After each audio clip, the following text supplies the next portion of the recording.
बिस्मिल्लाहिर्रहमानिर्रहीम। अस्सलाम वालेकुम नाज़रीन, मैं हूं मोहम्मद आसम और आप देख रहे हैं V sir taxation YouTube channel. आज हम जिस टॉपिक पे बात करने जा रहे हैं वो है टैक्स रिटर्न 2025।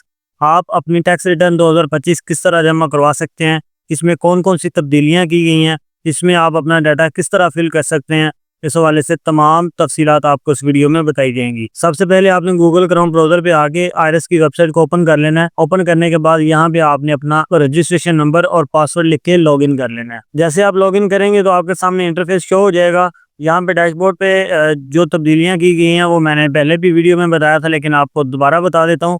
सबसे पहले यहाँ पे file your income tax return, यहाँ पे 3 ऑप्शन शो हो रहे थे, लेकिन अभी उन्होंने 2 कर दिए हैं, जिसमें नॉर्मल रिटर्न और रिक्वायर्ड डॉक्यूमेंट है।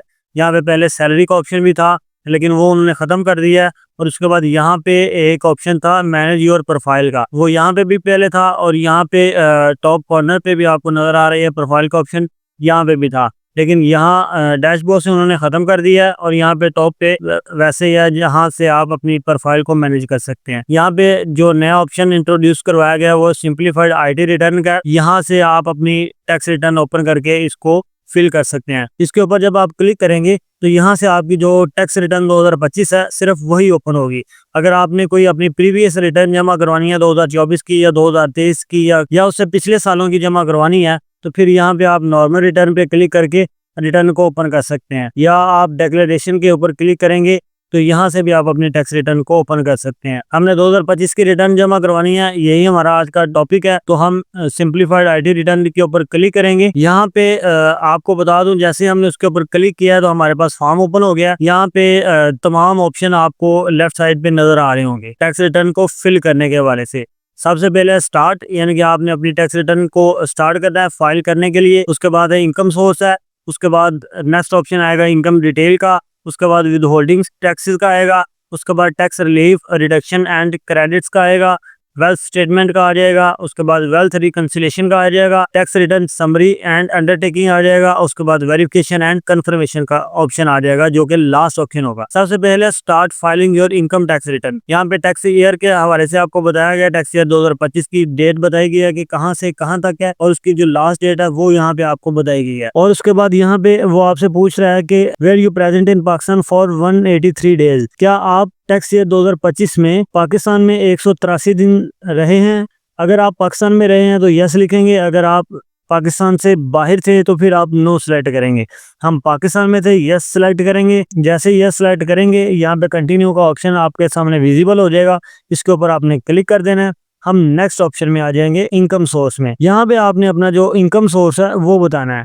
अगर तो आपका सैलरी है तो आप सैलरी सेलेक्ट कर देंगे, अगर पेंशन है तो आप पेंशन सेलेक्ट कर देंगे, रेंट फ्रॉम प्रॉपर्टी है, पेमेंट फॉर सर्विसेज है, प्रॉफिट ऑन बैंक अकाउंट है, डिविडेंड है, या इसके अलावा अगर आपको कोई अदर सोर्स ऑफ इनकम है तो आप यहाँ पे नीचे यस का ऑप्शन आपको नजर आ रहा है, इसके ऊपर भी सिलेक्ट कर देंगे। हमारी सिर्फ और सिर्फ सैलरी है, हम सैलरी के ऊपर फोकस करेंगे, इसकी रिटर्न देखेंगे। सैलरी सिलेक्ट करने के बाद यहाँ पे नीचे आपका जो ऑप्शन है, यहाँ पे वो पूछ रहा है क्या इसके अलावा आपका कोई और सोर्स ऑफ इनकम है।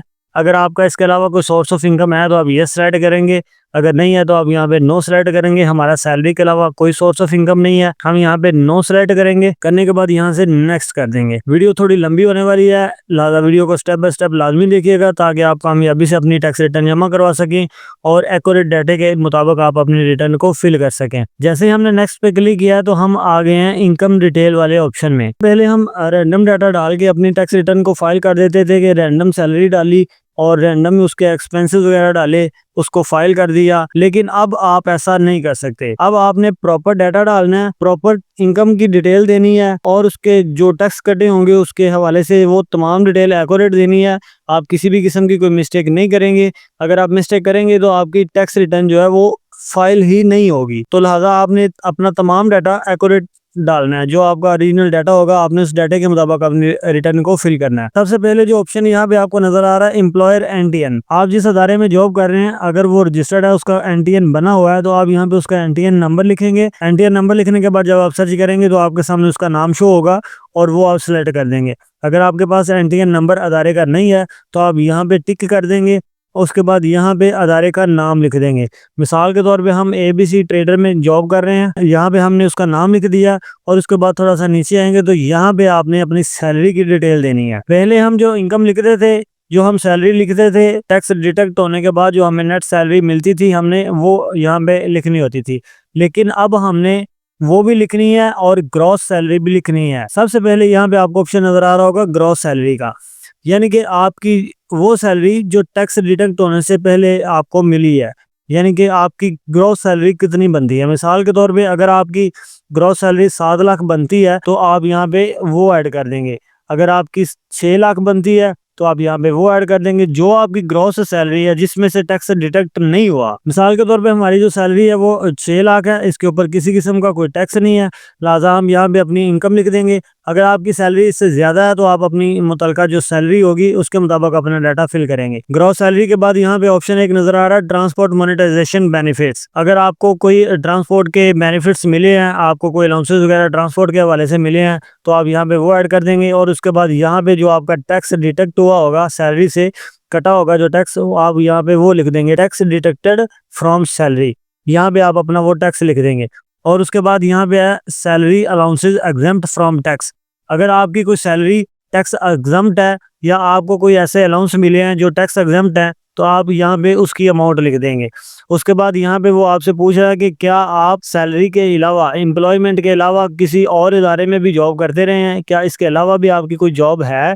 अगर आपकी कोई इसके अलावा भी जॉब है तो आप यस सेलेक्ट करेंगे। अगर आपकी इसके अलावा कोई जॉब नहीं है तो आप यहाँ पे नो सेलेक्ट करेंगे। जैसे नो सेलेक्ट करेंगे नेक्स्ट का ऑप्शन विजिबल हो जाएगा, इसके ऊपर आपने क्लिक कर देना है। तो यहाँ पे हम विद होल्डिंग टैक्सेस के ऑप्शन में आ जाएंगे। यहाँ पे विद होल्डिंग टैक्सेस में आने के बाद जो आपके टैक्स कटे होंगे, अगर आपकी सैलरी के ऊपर कोई टैक्स कटा होगा तो आपको वो यहाँ पे नजर आ जाएगा। अगर इसके अलावा कोई आपके बैंक से कैश विथड्रॉ के ऊपर कोई टैक्स कटा होगा तो आपको वो तमाम टैक्सेस यहाँ पे नजर आ जाएंगे। अगर कोई आपका एडजस्टेबल टैक्स कटा होगा तो आपको वो यहाँ पे नजर आ जाएगा, और या अगर आपका कोई फाइनल टैक्स कटा होगा तो वो आपको यहाँ पे नजर आ जाएगा। उसके बाद है जी टोटल विद होल्डिंग टैक्स है, जो आपके टोटल टैक्सेस होंगे वो आपको यहाँ नीचे नजर आ जाएंगे।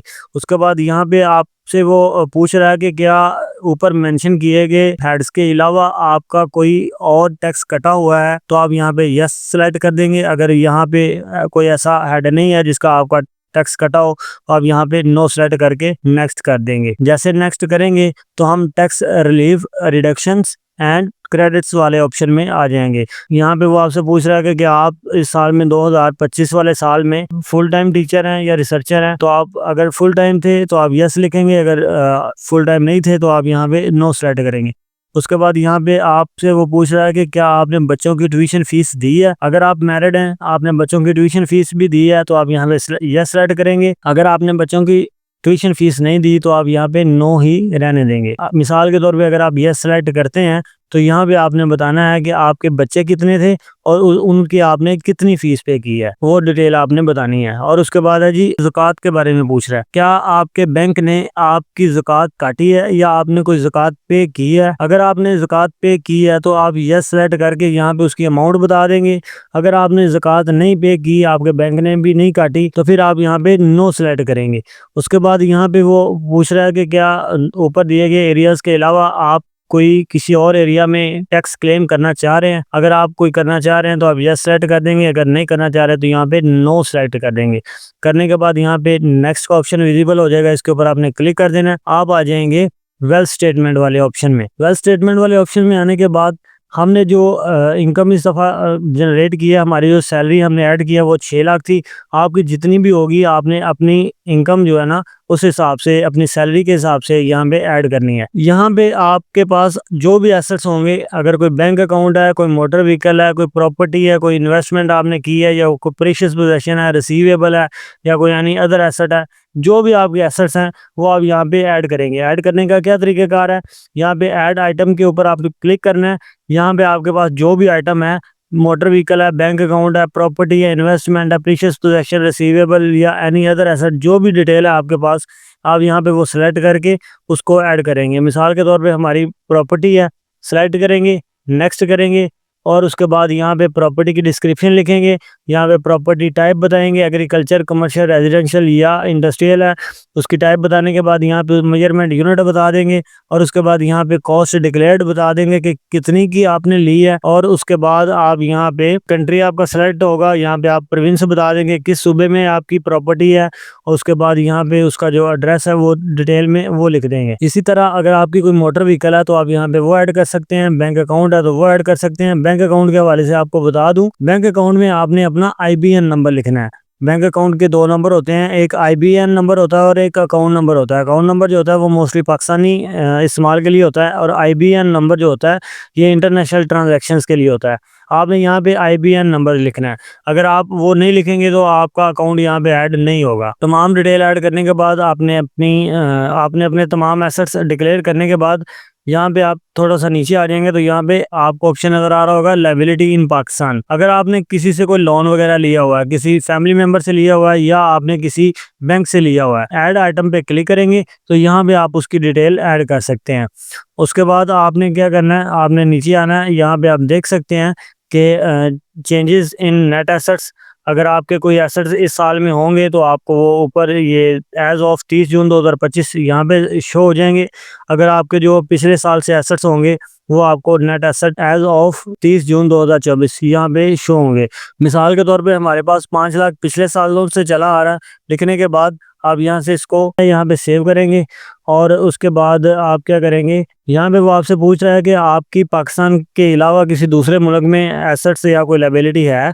अगर है तो आप ये सेलेक्ट कर देंगे, अगर नहीं है तो आप यहाँ पे नो सेलेक्ट करेंगे। करने के बाद यहाँ पे आप नेक्स्ट कर देंगे। जैसे आप नेक्स्ट करेंगे तो आप आ जाएंगे वेल्थ रिकंसिलेशन वाले कॉलम में। यहाँ पे आपने क्या करना है, यहाँ पे आपने अपनी रेमिटेंस अगर आपको कोई मिली है या आपको कोई इनहेरिटेंस अमाउंट मिली है या कोई गिफ्ट अमाउंट मिली है या आपको किसी अदर सोर्स से इनकम मिली है या आपका कोई इन्फ्लो हुआ है तो आप यहाँ पे वो ऐड कर सकते हैं। अगर नहीं हुआ तो आप यहाँ से नेक्स्ट कर देंगे। नेक्स्ट करने के बाद आपने आ जाना है वेल्थ रिकंसिलेशन वाले ऑप्शन में। यहाँ पे आपने अपने एक्सपेंसेस ऐड करने हैं। यहाँ पे हम अपने एक्सपेंसेस ऐड करेंगे। मिसाल के तौर पे हमारे जो एक्सपेंसेस हैं वो 50,000 रुपये एक्सपेंसेस हमारे। लिखने के बाद यहाँ से इसको कैलकुलेट कर देंगे। कैलकुलेट करेंगे तो यहाँ पे नीचे टोटल आ जाएगा और यहाँ पे जो आपके सामने अमाउंट है ये अभी रेड शो हो रही है। जब तक आपकी अमाउंट दोनों तरफ इक्वल नहीं होगी तो उस वक्त तक आप यहाँ पे नेक्स्ट नहीं कर पाएंगे। इक्वल किस तरह होगी, यहाँ पे आप देख सकते हैं कि 6 लाख हमने इस साल में कमाया, 5 लाख जो है ना वो हमारे पास पिछले सालों से चला आ रहा है, लेकिन उसमें से सिर्फ 50,000 रुपए हमारे पास जो एक्सपेंसेस से वो हो गए हैं। अब हमारे पास 10,50,000 रुपए जो बच गया है। अब हम उसका क्या करेंगे, उसका हम यहाँ पे वेल्थ स्टेटमेंट में आ जाएंगे। वेल्थ स्टेटमेंट में आने के बाद कैश में उसको ऐड कर देंगे। ये ऐड करने के बाद यहाँ पे नो सेलेक्ट करके यहाँ पे कंटिन्यू नेक्स्ट करेंगे, अगेन नेक्स्ट करेंगे। यहाँ पे आप देख सकते हैं कि हमारी जो अमाउंट है वो रेड से ग्रीन हो गई है, यानी कि हमारा दोनों तरफ जो बैलेंस है वो इक्वल हो गया। यहाँ पे आप देख सकते हैं कि नेक्स्ट का जो ऑप्शन है हमारे लिए वो विजिबल हो चुका है। यहाँ पे नेक्स्ट करेंगे। नेक्स्ट करने के बाद यहाँ पे आपको आपकी टैक्स रिटर्न की समरी नजर आएगी। आप अपनी टैक्स रिटर्न को यहाँ से डाउनलोड करके इसको रिव्यू कर सकते हैं। यहाँ सबमिट इनकम टैक्स रिटर्न पे क्लिक करेंगे और उसके बाद यहाँ पे आपको वो वेरिफिकेशन का जो कोड है वो आपको रिसीव होगा मोबाइल नंबर पे। पहले आप पिन कोड लगाते थे तो आपकी जो टैक्स रिटर्न है वो सबमिट हो जाती थी, लेकिन अब ऐसा बिल्कुल भी नहीं होगा। आप अपनी टैक्स रिटर्न को जब सबमिट करने की कोशिश करेंगे तो आपके मोबाइल नंबर पे OTP रिसीव होगा। OTP रिसीव करने के बाद आप अपनी टैक्स रिटर्न को सबमिट कर पाएंगे। जब तक आप OTP यहाँ पे नहीं लिखेंगे आपकी जो टैक्स रिटर्न है वो सबमिट नहीं होगी। OTP लिख के जब आप सबमिट करेंगे तो आपकी जो टैक्स रिटर्न है वो सबमिट हो जाएगी। इस हवाले से अगर आपका कोई सवाल हो तो आप कमेंट सेक्शन में पूछ सकते हैं। इसके अलावा आपको इनकम टैक्स के हवाले से, कंपनी रजिस्ट्रेशन के हवाले से या ट्रेडमार्क के हवाले से किसी भी किस्म की कोई सर्विसेज दरकार हो तो आप हमारे दिए गए व्हाट्सएप नंबर पर रब्ता कर सकते हैं। मिलते हैं आइंदा किसी नई वीडियो में किसी नए टॉपिक के साथ। तब तक के लिए अपना बहुत सारा ख्याल रखिएगा। अल्लाह हाफिज।